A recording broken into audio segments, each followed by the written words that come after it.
Hello, hi, welcome back to my channel. If you've just come from the other tutorial, this is a continuation whereby it is day 2 of that tutorial. So today's tutorial is a one-stop guide for mastering Blender.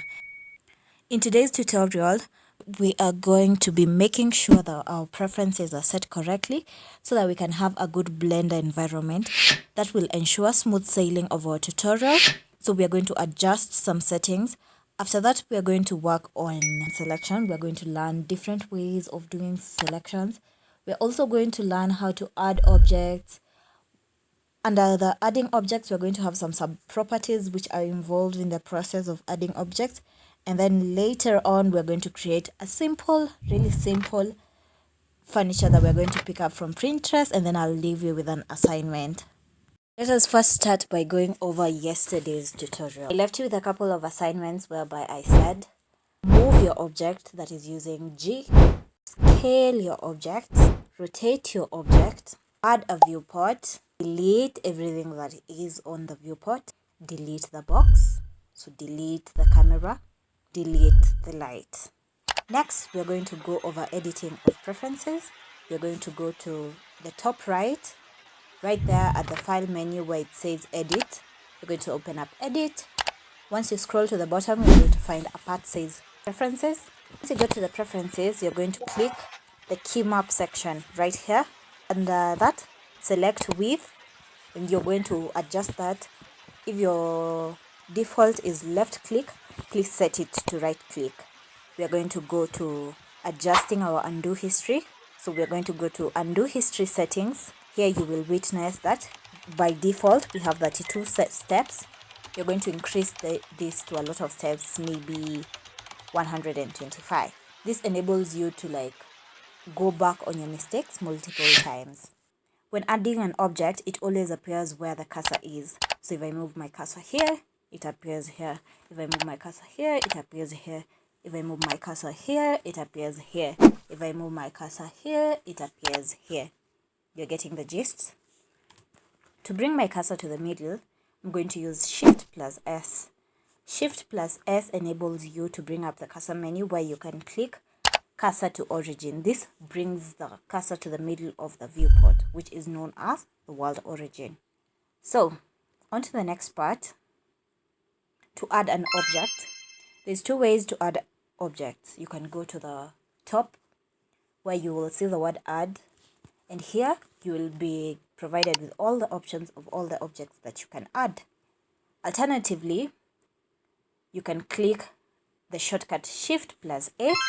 This will bring up the same menu where you can add new objects. Using Shift plus A as your shortcut, you can bring up the addition menu, which Shift plus A stands for the adding. That is how you remember. Shift plus A. So you can add a plane, you can add a cube, you can add a circle, you can add a UV sphere, you can add an icosphere, which is like a more geometric version of the UV sphere. You can add a cylinder, a cone, a torus, or the head of a monkey, which you can use for referencing. All these are considered objects. Anything that appears on the viewport is an object. You can see these are some of the objects that you can create. I'm going to get rid of everything so that I can have a cube. Once I've gotten rid of everything, I'll remain with a cube. Here, we'll realize that there are some types of sub-properties that appear once you add the cube. Like right at the bottom right corner, you will see some properties that appear. So these work the same way as the shortcuts I just showed you, whereby rotation, scaling, move. This cube can be scaled along the X, Y, and Z axis. So to scale along the X axis, we're going to press S plus X. To scale along the Y axis, we're going to press S and Y. To scale along the Z axis, we're going to press S and Z. So at the bottom properties here, you can clearly see that these numbers change once you do any type of adjustment. Another place where you can view all these transformations is when you click N and that is when this options tab comes out. And as you can see, if I adjust the location, which is using G, the numbers up here change. If I adjust the rotation, the numbers up there change.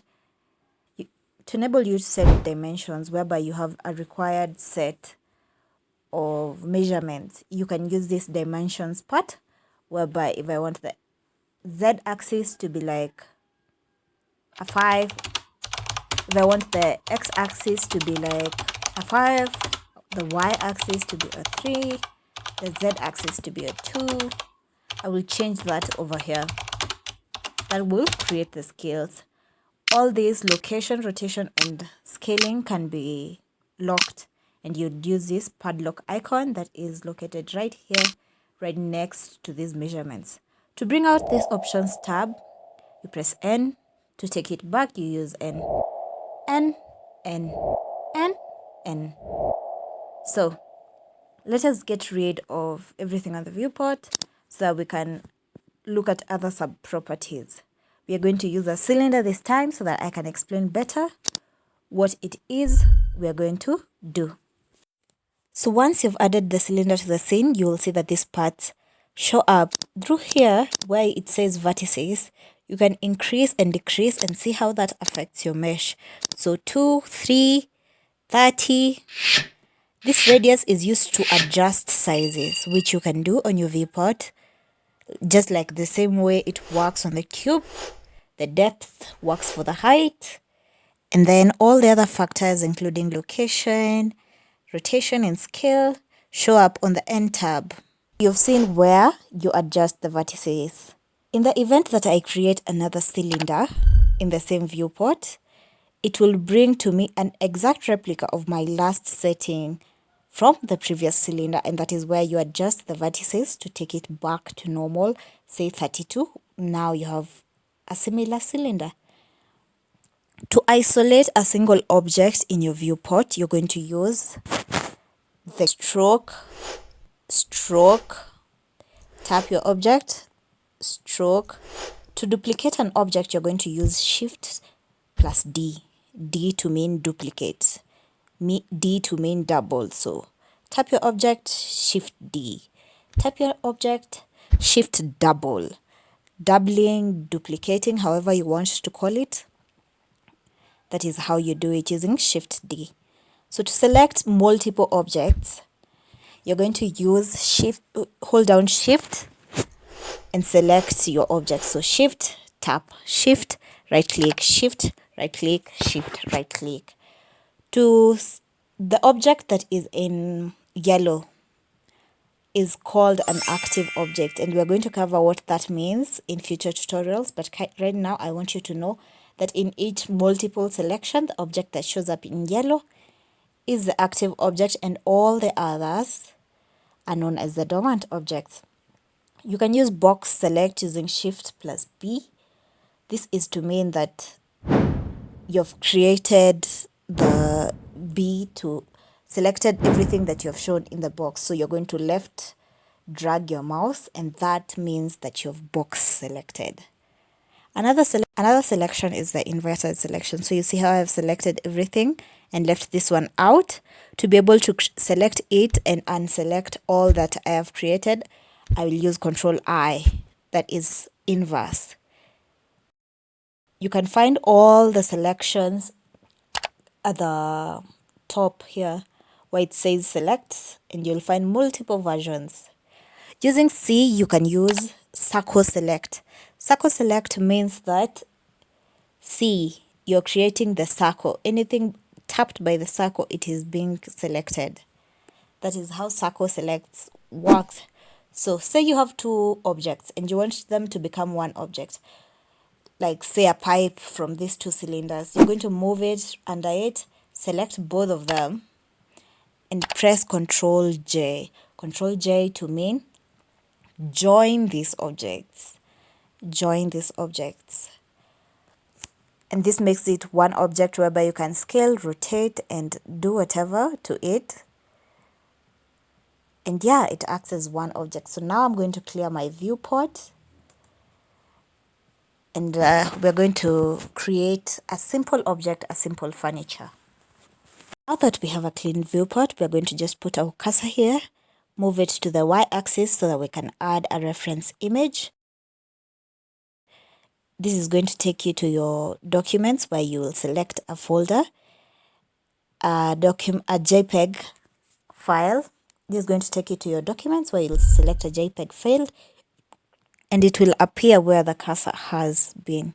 So to add our object, we're going to model this chair. It's so easy. So we're going to add a cube, scale it along the y-axis, scale it along the z-axis, and you can pan around your viewport so that you can see what it is you're doing. Scale it along the z-axis to create the proportions of the back of the chair. Once that is done and you're satisfied, we're going to press Shift plus A to add another cube. This is going to create the sitting area. Scale that along the z-axis. Once you've scaled that, move it accordingly through the y-axis. And once you're satisfied with your sitting area, we can go ahead and pan to get creative views.